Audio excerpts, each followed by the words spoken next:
It's over, Johnny. It's over! Nothing is over! Nothing! You just don't turn it off! It wasn't my war. You asked me, I didn't ask you. And I did what I had to do to win, but somebody wouldn't let us win. And I come back to the world, and I see all those maggots at the airport protesting me, spitting, calling me baby killer and all kinds of vile crap. Who are they to protest me, huh? Who are they? Unless they've been me and been there and know what the hell they're yelling about. It was a bad time for everyone, Rambo. It's all in the past now. For you! For me, civilian life is nothing. In the field, we had a code of honor. You watch my back, I watch yours. Back here, there's nothing. You're the last of an elite group. Don't end it like this. Back there, I can fly a gunship. I can drive a tank. I was in charge of $1 million equipment. Back here, I can't even hold a job. Fucking guys! Ah!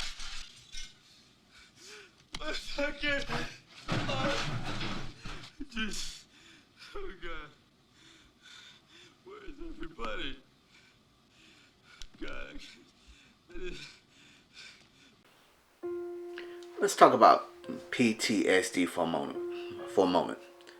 Post-traumatic stress. Now, Jordan Peterson, he argued that it's not about what happened to the veteran. It's about what happens surrounding the veteran. So, a veteran enters into a combat zone. And he is, forced to go in and see, friends get injured. He's forced to really just be around a hostile environment. But the thing is, there's a sense of normalcy in that. People say, just embrace the suck. Find somebody. Find a sense of humor up in it. That's the reason why a lot of veterans got a dark sense of humor. Because when things are going on all around you, you can't really just stress out about it too much because it becomes normal. But the thing is, as soon as you go in and step out into the civilian world, you tell a joke, everybody gets offended.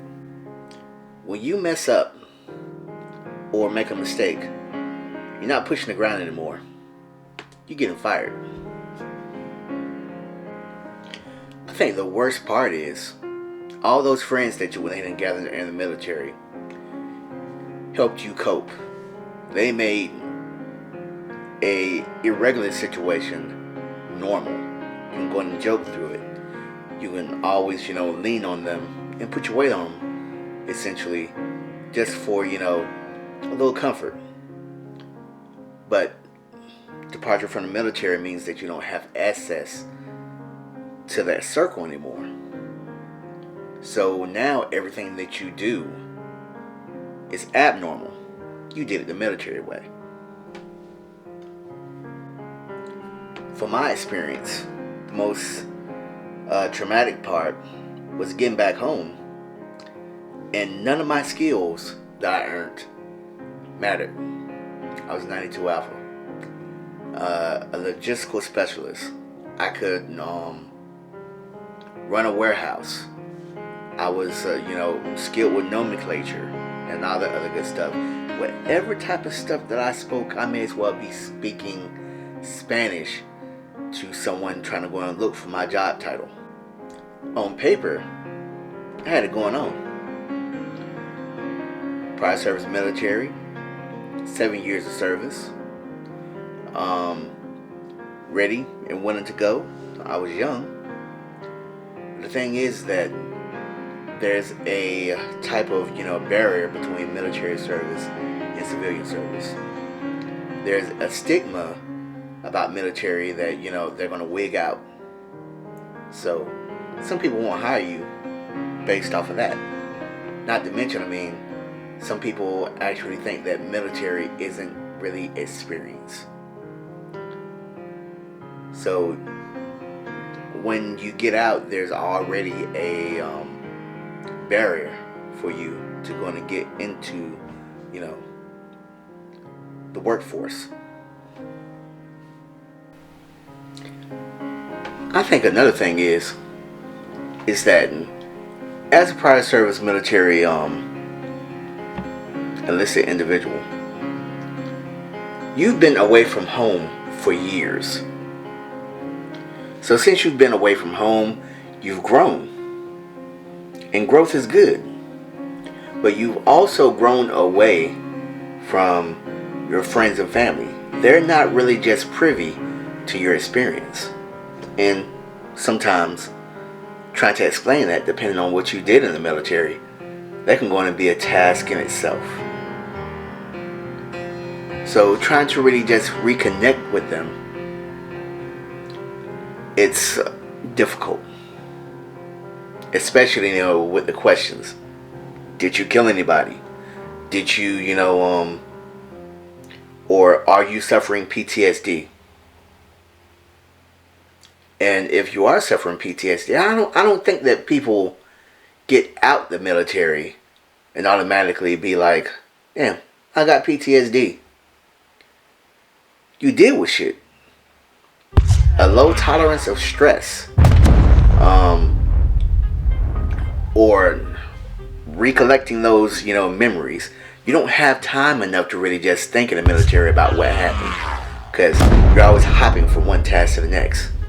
So there's nothing about your experience that seems irregular, because you're not in a regular environment. You're dodging bombs and putting out fires, doing everything that you do. But as soon as you're going to get out long enough, you have a chance to go in and think. And sometimes that can go on to cause some type of, cognitive, dissonance. Where, it didn't seem so hard, back then. But also it seems hard thinking about it now.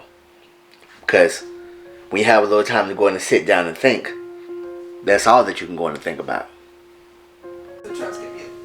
But you ever thought to yourself, what the hell did I survive?